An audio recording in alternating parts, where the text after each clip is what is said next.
Muy buenas tardes, bienvenidos a esta segunda emisión de Noticiete. Como siempre es un gusto saludarle. Tenemos por supuesto mucha información que darles en esta emisión. Tal y como se había amenazado, los exmilitares tienen bloqueado el país en diferentes carreteras, así como calles del centro histórico. Aquí le preparamos un resumen.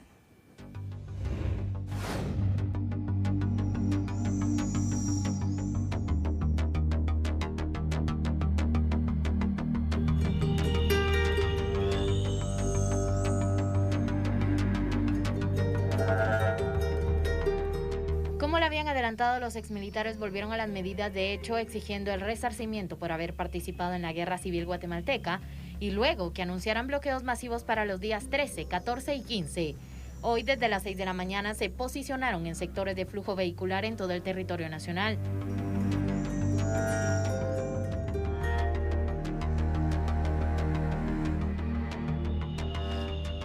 Los puntos bloqueados por los exmilitares son El Estor y en La Ruidosa Izabal, Río Hondo Zacapa, Sanarate El Progreso, Cruce de la Virgen, Tecumumán, San Marcos, San Antonio Suchitepeques, El Boquerón Santa Rosa, Cumbre de Santa Elena y Cruce de San Julián en Las Verapaces, en la Rotonda del Migrante Salcajá Quetzaltenango, Santa Lucía Utatlán en Sololá y en San Lucas Zacatepeques.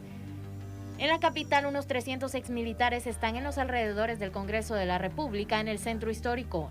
Los manifestantes advierten que su actitud será depuesta hasta tener una respuesta satisfactoria a sus peticiones. Caso contrario, se mantendrán estos importantes puntos del país bloqueados y donde se ha creado una paralización del tráfico vehicular y miles de quetzales en pérdidas con el transporte pesado que no ha podido circular. La periodista Karen Juárez nos informa de cómo está la situación en los alrededores del Congreso y el centro histórico de la capital. Vea. Desde la octava avenida entre novena y décima calle a un costado del Congreso de la República, porque desde tempranas horas ya hay presencia de veteranos del ejército en este lugar, tal y como lo habían anunciado por medio de un permiso ya enviado a Gobernación Departamental, donde se notificaba acerca de estos bloqueos que durarán miércoles, jueves y viernes. Ellos específicamente lo que solicitan es que se dictamine de manera favorable la iniciativa de ley 5664, donde buscan específicamente un resarcimiento o un bono honorífico de 120,000 quetzales. Al respecto, pues ya las autoridades han dado a conocer su postura. En el caso del Ministerio de Finanzas han señalado que es una situación complicada dado a la cantidad de veteranos y a la cifra que están solicitando. Sin embargo, es un análisis que debe realizar el Congreso de la República, y pues aunado a ello también la Comisión de Finanzas y Moneda del Congreso, la Comisión de Derechos Humanos y la Comisión de Defensa, quienes tienen a su cargo llevar a cabo el análisis de esta iniciativa de ley, pues están a la espera que se les envíe unos listados por parte del Ministerio de la Defensa para poder determinar la cifra exacta de veteranos del ejército que participaron durante el conflicto armado interno y que no fueron dados de baja. Son cerca de 95,000, los cuales están repartidos a nivel nacional y que se han instalado en diferentes puntos para bloquear ambas rutas de las principales del país, y una de ellas es específicamente sobre la octava avenida entre novena y décima calle, para estar de cerca con los diputados y hacer esta solicitud expresa. Sin embargo, como ya lo he mencionado, hacen falta varios procesos por cumplir, inicialmente por parte del Ministerio de la Defensa, para que se pueda avanzar en el Congreso de la República. Ellos no han descartado que poco a poco se reúnan más, vayan sumándose más personas para permanecer en este punto, que pues la manifestación durará miércoles, jueves y viernes. Al menos esto es lo que ya ellos han dado a conocer a través de comunicado y varias entrevistas que han dado a nuestro medio de comunicación. Y bueno, tenemos una actualización informativa de lo que está ocurriendo a nivel nacional. Estamos hablando de que hay 18 puntos bloqueados según la última información que se acaba de publicar de parte de las autoridades de Provial. Usted puede ver en su pantalla, estos son los 18 puntos. Estamos hablando de El Estor, Izabal, también de Sanarate, El Progreso, Río Hondo, Zacapa, La Ruidosa, Izabal, San Antonio, Suchitepeques, Puente, Castillo, Armas, Retaluleu, Cruce de la Virgen en Tecumumán, San Marcos, El Boquerón, Santa Rosa, Santa Lucía, Milpas Altas, Machaquilá, Petén, Cumbre de Santa Elena, Cruce de San Julián, Salcajá, Quetzaltenango, exactamente en la Rotonda del Migrante, San Lucas, Zacatepeques, Santa Lucía, Utatlán, Sololá, Aldea Vázquez, Totonicapán, Pasaco, Jutiapa, cruce de San Esteban, Chiquimula y Vado Hondo de Chiquimula. Este es el informe que nos envían las autoridades de Provial sobre los puntos que están bloqueados en este punto. Por supuesto, le daremos seguimientos para conocer cuáles son los otros puntos que se bloquearán o se liberarán en las próximas horas. Tenemos más información relevante y hablemos del tema de salud porque Rosemary Ávila nos tiene estadísticas de cómo marcha la vacunación en Guatemala. Y ahora vamos a hablar del tema de cómo evoluciona la vacunación en nuestro país y específicamente datos relacionados al Ministerio de Salud Pública y Asistencia Social reflejan que la mayoría de personas que han sido inmunizadas se encuentran entre los rangos de edad de 18 a 29 años. Específicamente con la primera dosis ya se encuentra un total de 1.357.265 personas, además del esquema completo que se detalla que son ya un total de 508.499 pacientes. En el caso de quienes también se han inmunizado en distintos puntos del país, entre el rango de edad entre 30 y 39 años, ya se encuentran con la primera dosis al menos 1.060.916 personas y ya con el esquema completo son al menos 585.847 pacientes. En el caso de las personas que también han acudido a estos centros, pero que se encuentran en el rango de edad entre los 40 y los 49 años, se reporta un total de 858.808 personas y ya con el esquema completo son un total de 527.304. Ahora es importante hablar de quienes se encuentran entre la edad de 50 a 59 años porque con la primera dosis figuran al menos 611.233 personas y con el esquema completo 432.510. Y el próximo sábado ingresan al país un nuevo lote de vacunas. Será Maybol Saucedo que nos informe. Tiene previsto que un nuevo lote de vacunas llegue al territorio nacional. Viene en tránsito según lo que ha sido establecido y se trata de al menos 151.200 dosis de vacuna AstraZeneca provenientes de España, donde entonces se tendría ya para el 16 de octubre. Este sábado podrían arribar al territorio nacional. Recordemos entonces que se había anunciado también que para el 15 de octubre llegaría un lote de 2.5 millones de vacunas Pfizer. Sin embargo, se ha establecido por parte de las autoridades de salud que aún no hay una fecha exacta para el arribo de ese lote, que bien podría ser a finales de octubre o en noviembre. Sin embargo, aún no hay una fecha exacta para estas vacunas. Sin embargo, también es importante recordar que el último lote de vacunas que recibió Guatemala fue el 26 de septiembre, que fueron 500.000 dosis de la vacuna Sputnik V.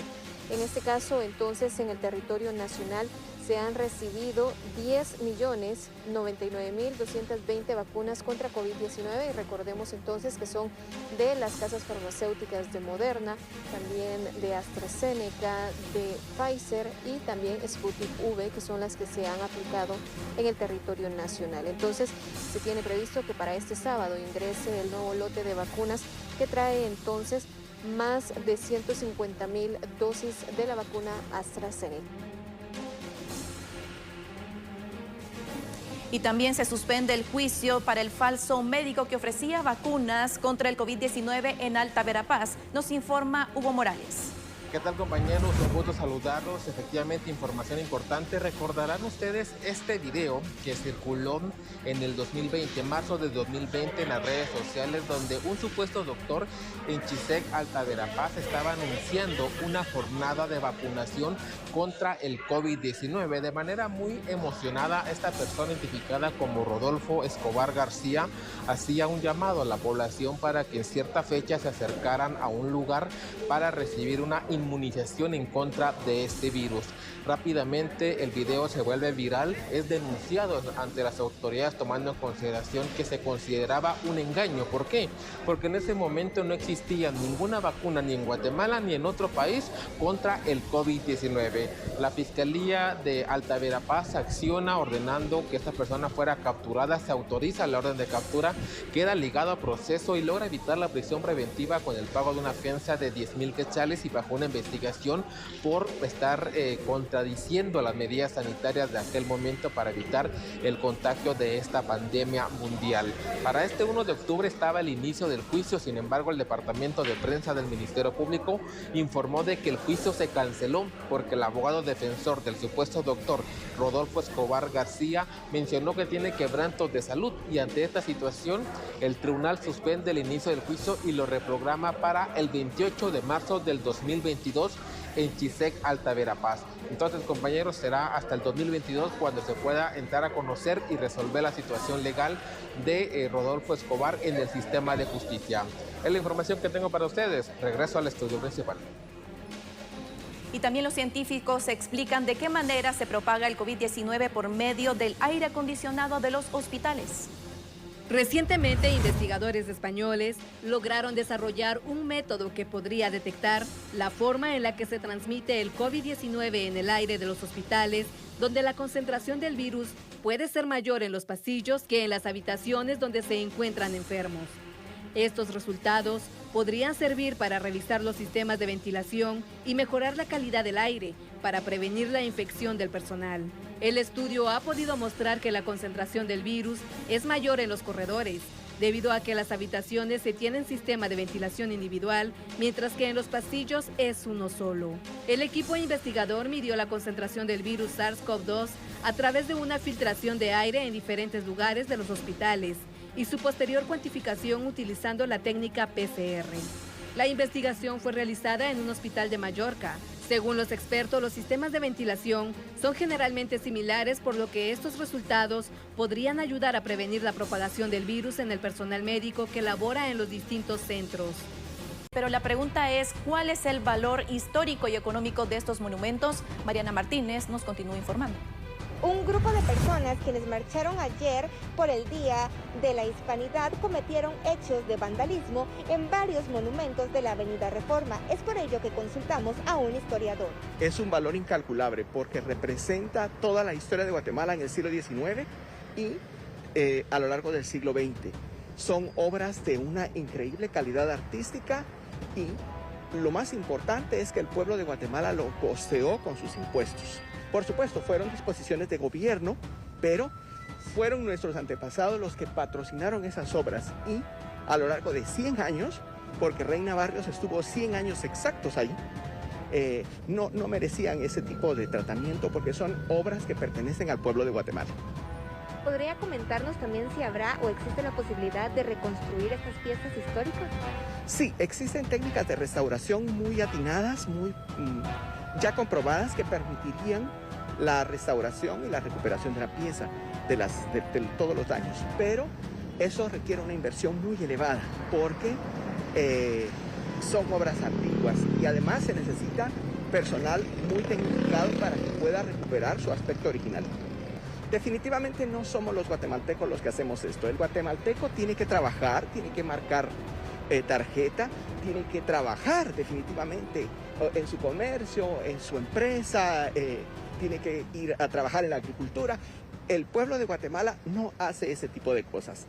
Son personas que tienen intenciones específicas, que pretenden hacer un daño muy concreto. Eso no es el pueblo de Guatemala. Así es que mi llamamiento sería para el pueblo de Guatemala impedir que gentes que tienen intereses oscuros, que tienen intenciones malévolas, puedan hacer ese tipo de daño.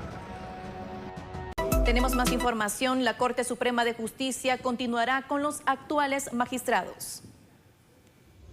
En la parte conducente de la opinión consultiva se establece que las magistradas y magistrados deben continuar ejerciendo sus funciones si aún no han sido electos sus sustitutos. y que la entrega del cargo se realizará en el momento en que se encuentren legítimamente electos los profesionales que asumirán los cargos para el periodo 2019-2024 y se presenten a tomar posesión. En observancia de lo anterior, y al no haber tomado posesión de sus cargos, los nuevos integrantes de la Corte Suprema de Justicia, se llevó a cabo en la presente fecha la sesión extraordinaria del Pleno de Magistrados de la Corte Suprema de Justicia, mediante la cual se revalidó la continuidad en el ejercicio de sus funciones a la espera que se presenten sus sucesores. Nosotros, como ustedes saben, estamos en toda la disposición de entregar nuestros cargos inmediatamente que se presenten los magistrados que sean electos por el Congreso, como es nuestra obligación constitucional. Sin embargo, mientras eso no suceda, pues aquí estamos a disposición de la población para seguir impartiendo justicia.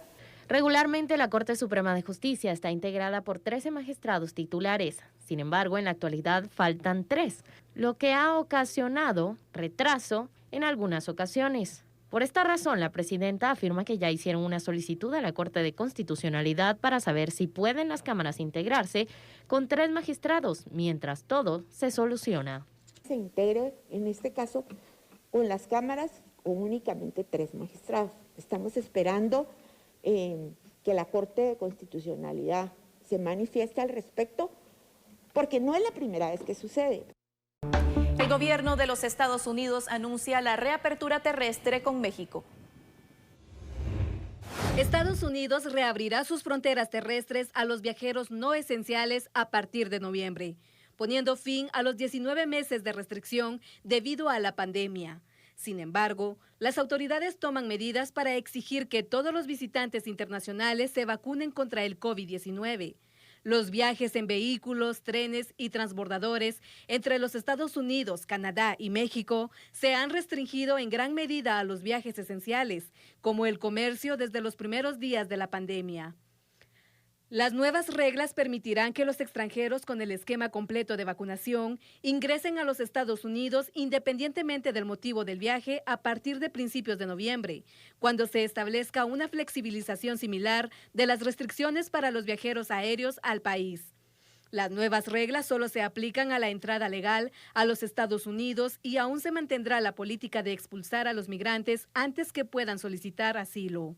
Uno de los funcionarios dijo que el país continuaba con la política porque las condiciones de hacinamiento en las instalaciones de la patrulla fronteriza representan una amenaza sanitaria.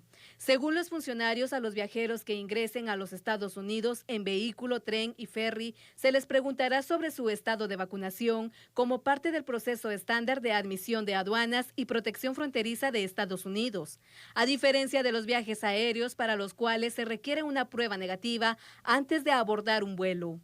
Según los Centros para el Control y la Prevención de Enfermedades, se aceptarán viajeros que hayan sido completamente vacunados con cualquiera de las vacunas aprobadas para uso de emergencia por la Organización Mundial de la Salud. Estas serían Pfizer, AstraZeneca, Johnson & Johnson, Moderna, Sinopharm y Sinovac. Y tenemos más noticias internacionales. Pamela se convierte en super huracán poco antes de tocar el suelo mexicano.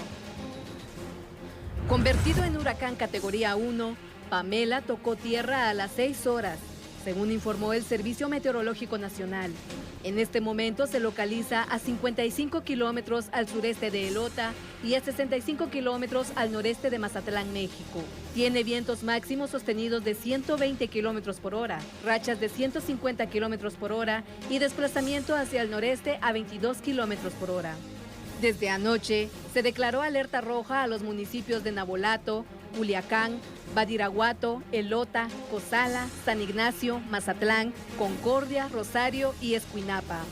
Las recomendaciones emitidas por las autoridades incluyen permanecer en casa o refugio temporal hasta nuevo aviso, alejarse de ventanas para evitar lesiones si éstas se rompen, conservar la calma y mantenerse informado. Hasta el momento, el fenómeno natural ha registrado intensas lluvias, ha causado destrozos y se espera que para este miércoles por la noche se intensifique al adentrarse. Con esta información le ponemos punto final a esta emisión de Noticiete. Gracias por su fiel sintonía. Será hasta mañana. Con permiso.